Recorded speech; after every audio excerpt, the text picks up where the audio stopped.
Hey everybody, welcome back to Laps Comic Fan. I'm Steve, and today we're talking Amazing Fantasy number 15, the first appearance of Spider-Man. Yeah! Thwip thwip.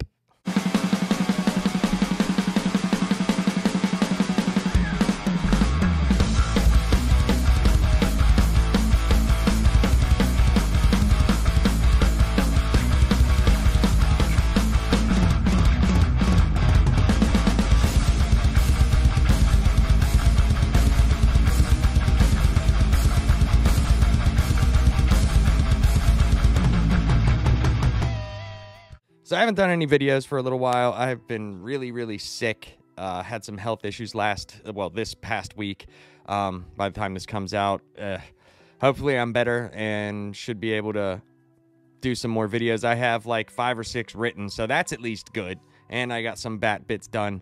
But I'm going to go over a couple things first. I haven't come up with anything for the Batman contest. I would like to hear from anybody who watches the videos. If you watch the videos at all, please comment about how you want this Batman contest done, because I think the best way to do it is have a live stream and people actually be in the live stream and you win the prize pack. Because guys, it's about a $250 prize pack. There's a lot of stuff in there for you guys.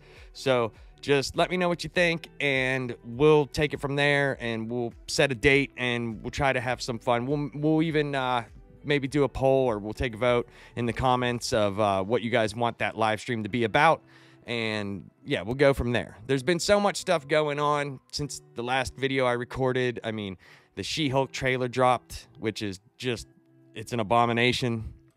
The CGI looks terrible. I know that's what everybody's saying, but there's a reason why everybody's saying it. It's because it looks bad. It looks very bad. I know there's been some problems with the show, and please, MCU apologist fans, don't get mad at me. It's just, that's how it goes. And everybody's like, well, how do you know? How do you know? Well, here's the thing.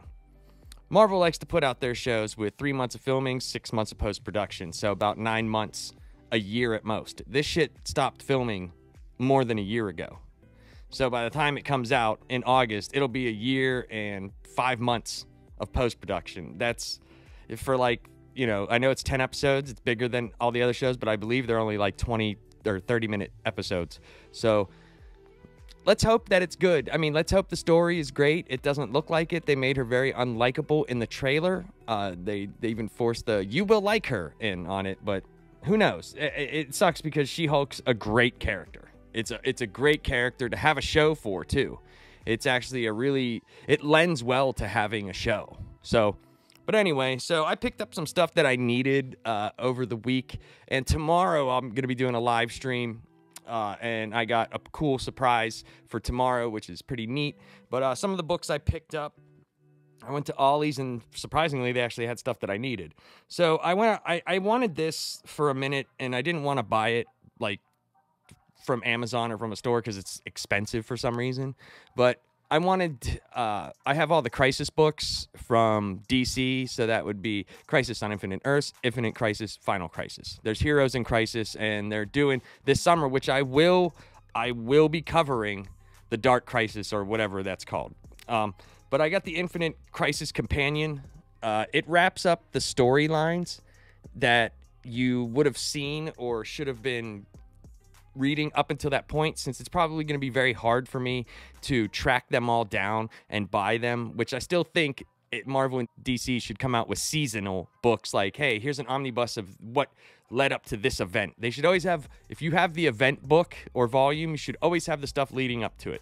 Kind of like with the Age of Apocalypse omnibus. They have everything in there, and they tell you, if it's not in there, where to go to get and what to read. So I ended up getting this, which it's dumb. It's for after the Infinite Crisis, but it tells you where to go and what to do after that. I got this just because I know I actually already read this book right here. I know it's not great, but I'm a sucker for Jeff Johns, and I got the Trinity War, which it's okay. It's nothing that great. I believe this comes off the heels of Forever Evil, or leads into Forever Evil. I'm not positive, which is a good one. I like Forever Evil. Now, here's something cool that I got that I'll save that actually for last. I'll save that for last. So, you know, I got the Injustice. I never read any of those. I played the games and I watched the movie. I know the movie doesn't give it justice, But I ended up getting Injustice, Gods Among Us Year 2, Volume 1. I was surprised they had that there. They're actually getting the other volumes in next week, so I will be getting Volume 2 and 3 for Season 2. And I picked up the first 6 issues of All-Star Batman. So that's cool. Like, that's pretty neat. And I was happy about that because I want to get everything from the New 52 leading into Rebirth. I like the Scott Snyder take on Batman. I actually do like. I was very surprised that I liked it as much as I did. I mean, besides Court of Owls, I'm saying Court of Owls was great, and that's universally liked. But one of the things I was very surprised they had there. So I guess after his run or during his run, I'm not sure if it was after or before or during, Scott Snyder did Batman Eternal, which was weekly, and it was 52 weeks and 52 issues. They have an omnibus that's like $100 and something, and I was just like, I didn't want to do that for a weekly because I'm sure it's not as great as the regular run, but they did have the 3 volumes, and I was like, okay, I could get these. It would still be like $90, you know, but I was amazed that Ollie's had for $7.99. They had Volume 1 of Batman Eternal. Or, sorry, Volume 2. Sorry, that's my fault. Volume 2 and Volume 3. So for $14, I got Volume 2 and 3, and I ordered Volume 1, which was $20. So instead of paying $90, I paid $34. 36, whatever. So I thought that was cool, man. That's a pretty good haul. So yeah, that's the stuff that I've been up to. I was sick. I was writing, and I've been working on this. I'll just come out and say I was working on this side project. I was gonna parody the Johnny Depp Amber Heard trial, but I was gonna do it with the figures. And you're gonna end up seeing it. It's just a very long work in progress. I hope I get at least 1 episode out. They're gonna be very short, like a minute a piece, but it's a lot of filming and a lot of weird stuff. And the editing's probably gonna take me some time, but I think John's gonna help me with that. But yeah, I want to do something like that. I think it's going to be a lot of fun, guys, how you see how this works out and who it is. And it's actually going to lead into something else. Now, if you've been a fan of this show since the beginning and you remember my Loki reviews, it's going to have something to do with that.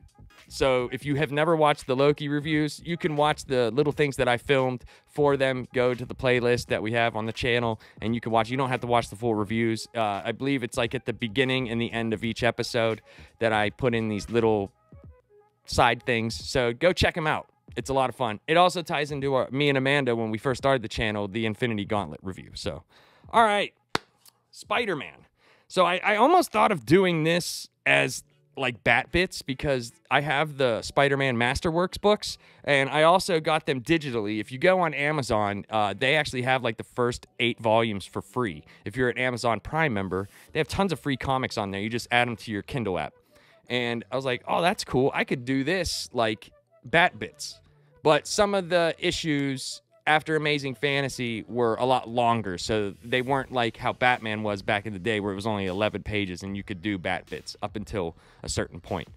So I'm just going to review this whole first issue of Amazing Fantasy. Well, first appearance of Spider-Man, Amazing Fantasy 15. And we're going to go through it and we're going to see how it holds up. And I will say this, I was surprised. So let's get into Amazing Fantasy 15, the first appearance of Spider-Man. Our comic starts off with some high schoolers needing an extra guy for an upcoming dance at school, and one of them sarcastically suggests Peter Parker, calling him a bookworm and a wallflower. So right off the bat, we see how his peers think of and treat him. Next, we cut to Peter's Uncle Ben and Aunt May, who think the world of him. Aunt May is making his favorite breakfast, and Uncle Ben is building up his confidence by telling May not to fatten him up anymore, because he could barely out-wrestle him now. At school, Peter is liked and respected by the faculty for his hard work, but he's not so smooth with the ladies. He asks a girl named Sally out, but she rejects him flat, saying he's not her type when guys like Flash Thompson are around. Peter then tries to ask another group if they'd like to go see an exhibit at the science hall. They laugh at him and tell him to get lost. Peter goes to the exhibit alone, muttering to himself that one day they'll be sorry they ever laughed at him. So I think this is a good start, a good opening for Spider-Man. For any character, really. We get to see how he doesn't fit in at school. The other teenagers don't like him. His school mates, peers, whatever you want to call them.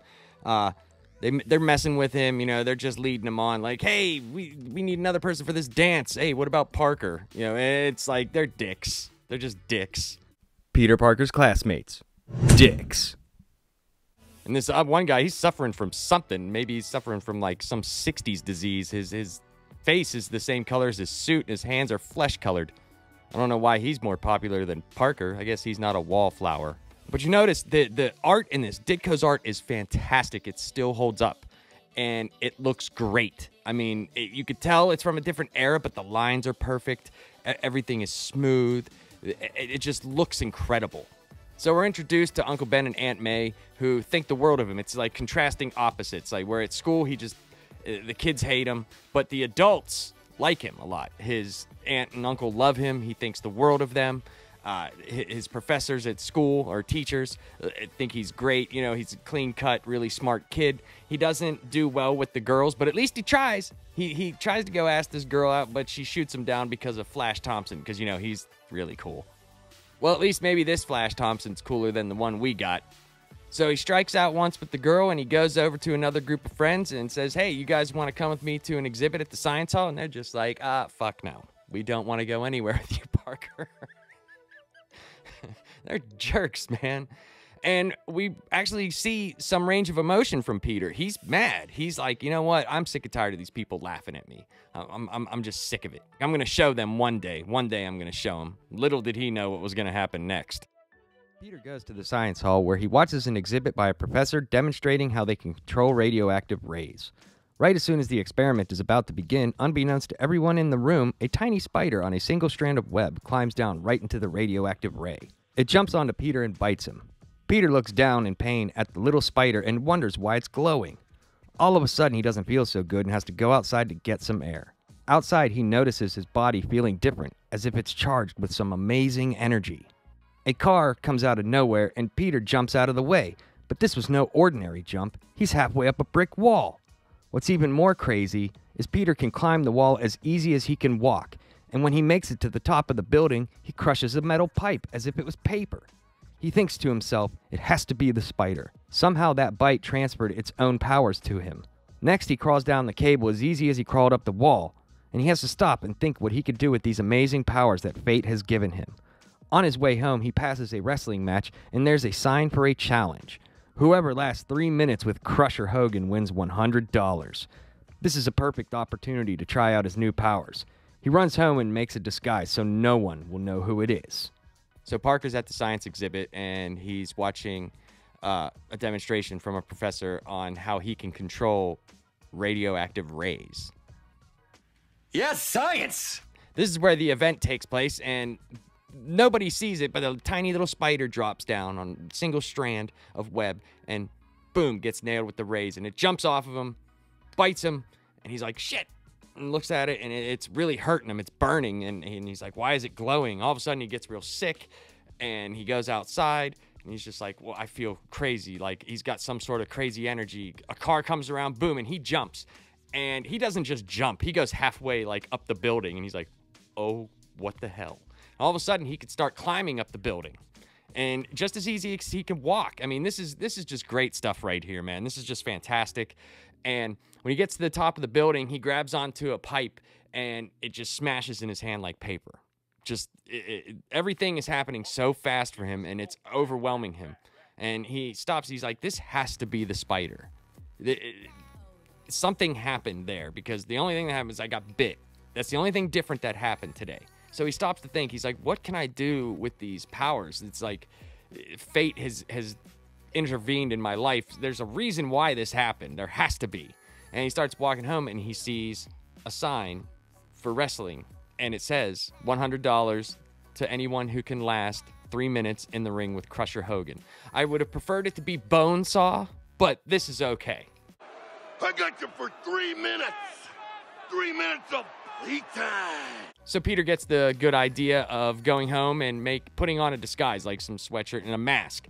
So I like how the Raimi movies kept true to this. You know, they adapted it. They changed some stuff, but they kept true to this. And this is just a fantastic origin. I mean, it's so I know it's so comic booky that it's fantastic, and the art in it is just so good. I like this reworked Masterworks because the colors are bright. It's almost reminds me of the Killing Joke Definitive Edition, where the colors are redone and everything. It just pops, man, and it's cool. And I can't wait to see what happens next with Spider-Man. Peter is back at the matches and challenges Crusher Hogan. He was completely right about his powers. He leaps easily over Crusher. He has the speed, agility, and strength of a giant spider. So much so he climbs with Crusher to the top of a pole and the wrestler gives up. Peter lets him down, Crusher making the remark of, "No human can do that." In the crowd, everybody is amazed at this new act and loving every second of it. One of the men thinks this masked character might be exactly what he's been looking for. After the match, Peter collects his money and meets a TV producer who tells him he could be a huge star and to keep the mask gimmick. It's great showmanship. The man gives him his card, walks away, and says he could be a smash on Sullivan. At home, Peter has the idea of making a spider costume since he has the powers of a spider. Peter thinks a spider needs webs and starts to craft a sophisticated device that connects to his arm and works with the tiniest pressure used by his fingers. The costume is complete, and he needs a name. Spider-Man seems as good as any. They all laughed at him before, but only a science major could make this. Peter tests his webs, and they work. Now the world will be introduced to Spider-Man. So Peter goes back to the wrestling matches and challenges Crusher, and this takes balls because what if his powers don't work? I mean, he's got some sack there. When I was young and full of sack. But he was right, and his powers do. He leaps over him, he takes him up to the top of this pole, and Crusher's just like, "Oh my God, put me down, you win, I quit. No human can do this." And while he's doing that, everybody in the crowd is amazed. Everybody's cheering and hooting and hollering, and there's a guy in the audience, and he's like, maybe this is what I've been looking for. And he seems to be a showman type. So Peter's collecting his money, and the guy from the audience comes up to him. He's like, "Hey, man, this act you have is fantastic. Keep the mask. It's great showmanship. I can make you a lot of money. You would be great on Sullivan. We're going to do this whole thing." And, he sells Peter the whole gambit. That's the gambit. So Peter's at home, and this is a cool little thing. Aunt May and Uncle Ben come in. I think they show this just to lay it on more thick of how important Uncle Ben and Aunt May are to him. And she just brings him some milk and crackers. And he's in the middle of making a suit. He's like, I have these spider powers. I need a costume. So I'm going to make a spider costume. And he also thinks a spider makes webs, so I'm going to need some webs. And he makes this awesome costume, and he makes his web shooters. And this is where we get Spider-Man fully revealed. And he's like, they all laughed at me, but they're not going to be laughing anymore because only an awesome, science major could make this stuff. And we get this awesome reveal of him in the suit with the webs between the arms. It looks fantastic. The shadowing, the blue on it, it just looks so good. To me, it does. And he tests out his webs, and it works. It pulls himself up, and he's like, the world is going to get to know Spider-Man. Spider-Man is putting on a show for the TV cameras to the astonishment of everyone watching. His producer tells him to stop and leave them wanting more. He was right, because after he is done, every magazine and movie producer wants a piece of Spider-Man. Peter is leaving the studio when a cop is chasing a thief and yells for help. The thief runs right by Peter and gets into an elevator, eluding the policeman. Peter is confronted by the cop, asking him why he didn't help. All he had to do was trip him. Peter tells him that's his job. He's not getting pushed around by anyone anymore and only looks out for himself. At home, Uncle Ben and Aunt May surprise Peter with a microscope he's always wanted. Peter is overtaken with joy and love because they're the only ones who have ever been kind to him, and he will always make sure they're happy. He tells Uncle Ben and Aunt May that they're the best family he's ever had. So Spider-Man is performing for the cameras to everybody's astonishment. And I mean, seriously, what would you think if you saw a guy who could do this stuff? This would leave you speechless. And he's shooting his webs and doing all sorts of cool stuff. And his producer tells him, "Hey, stop. You want to leave him wanting more." And he was right. He was definitely right. Because pretty much as soon as that is done, every magazine, newspaper, movie producer, everybody's offering Peter stuff. They can make him rich, and all of this a little bit seems to start going to his head. Because how would you feel if you were pushed around like Peter is all the time, and then all of a sudden you have these great powers and nobody knows it's you? You could literally be another person. And I think that's really cool how they show this, because what happens next is he's leaving and he's in the hallway and a cop is yelling, "Stop, stop, thief, thief." And this guy's running away from a cop, and Spider-Man just lets him go right by. And he gets into an elevator, he eludes the cop. The cop confronts Peter and he's like, "Dude, why didn't you help? You could have literally just tripped the dude. That's a thief, man." And Peter, you know, as I was saying, it's getting to his head a little bit. He says, "That's your job. That's not mine. I look out for me. I'm done letting people push me around," and then just walks away. And that's not Peter. That you could tell some of his Spider-Man life, he's almost like a different person, because Peter Parker either would have run and hid, but I doubt it, or he would have tried to help in some way, some shape, some, you know, something like that. And he tells the cop to get lost, and he makes his way home, and Aunt May and Uncle Ben surprise him with a microscope that he has been wanting for a while. And he's just like, he's so overwhelmed with love for them. And he's like, you know, "Oh, gee, shucks, guys, you're the best family a fella could ask for." But I mean, it's written, you know, campy, but it's just a great family dynamic. And he's a very appreciative kid towards them, and he just loves them so much. And it's weird because there's the difference between Spider-Man and Peter, and I think it's really cool that they show it this way. And so in such short panels, there's a lot of writing, but they tell a lot of story in a very compact amount of time. In the next few days, Spider-Man becomes the sensation of the nation, appearing in newspapers and TV all over. Peter is on his way home and sees a police car in front of his house and wonders what can be wrong. Inside, an officer tells him that his Uncle Ben has been shot and murdered. This can't be happening. Overcome by rage, Peter asks who shot him. The cop says he doesn't know, but they have him trapped at the old Acme warehouse. Peter takes off thinking that the old Acme warehouse is huge and the murderer could hold off the cops, but he can't hold off Spider-Man. The warehouse is on the other side of town. Spider-Man will make it in no time. At the warehouse, the cops notice that they could get picked off one by one if they charge in. Inside the warehouse is a different story. The murderer is looking out the window, saying to himself all he has to do is hold them off till sundown and he can escape under the moonlight. A voice from the rafters tells him he'll never escape, murderer. The man sees Spider-Man and is completely shocked and starts to run away, but there's no place to hide. Spider-Man starts first by webbing his gun and then letting his fist do the rest. After the murderer is knocked out, a shocking realization comes over him. The murderer was the same thief he didn't stop the other day when the cop was chasing him down in the studio halls. The cops decide to rush in, but before they do, they see the murderer wrapped up in webs hanging above a short distance away. An emotionally crushed Peter blames himself for what happened to Uncle Ben. This is a day he learns the most valuable lesson he vows to keep for the rest of his life.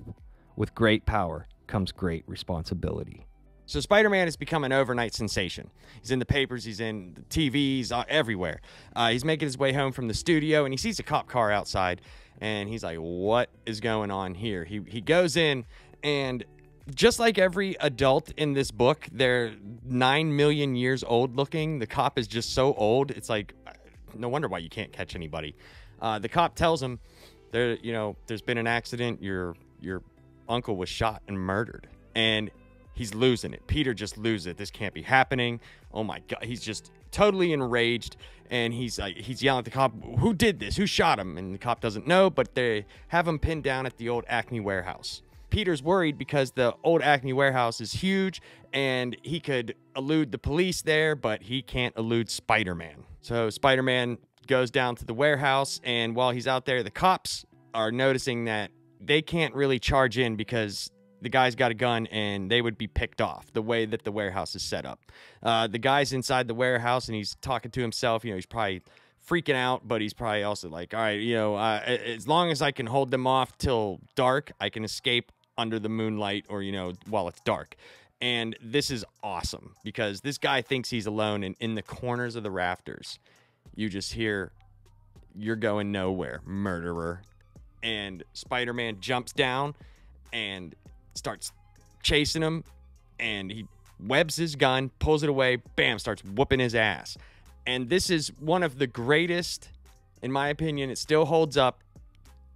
It's one of the coolest twists in a comic book because the guy who he didn't stop, that's the one time he stopped acting like Peter, the one time he didn't do the right thing, it's that guy who he didn't stop, that thief that cop was chasing, and he could have stopped it.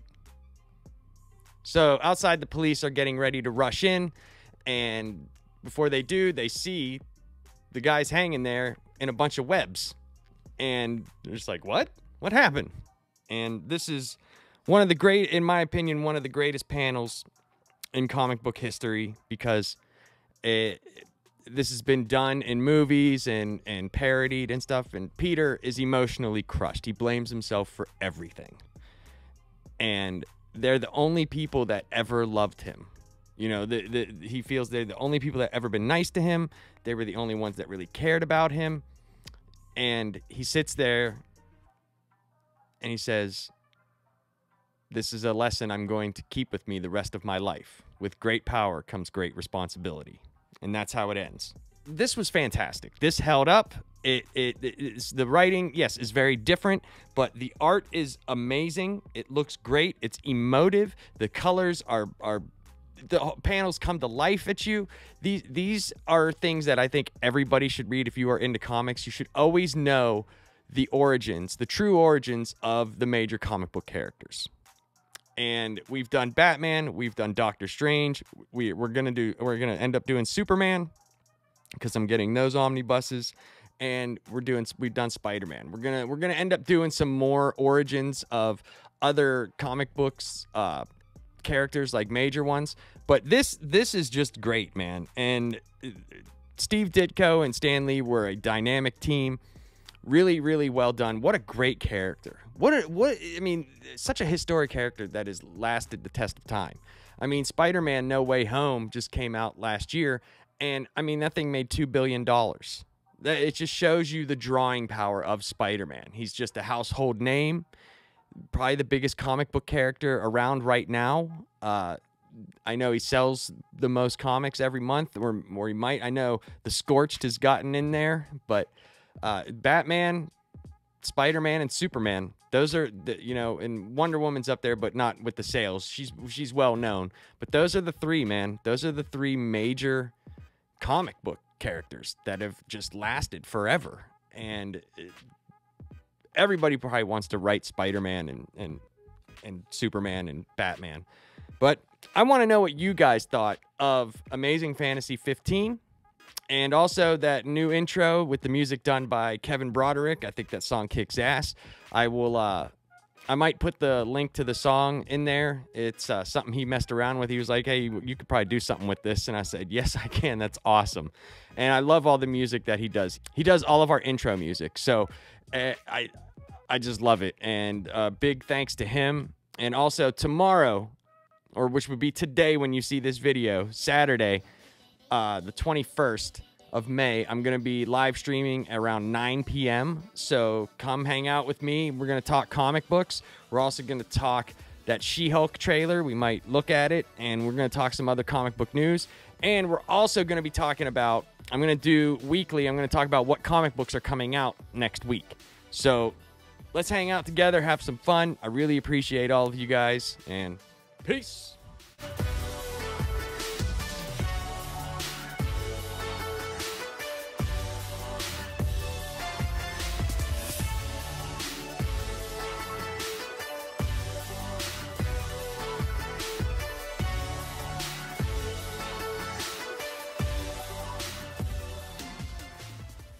Thwip, thwip.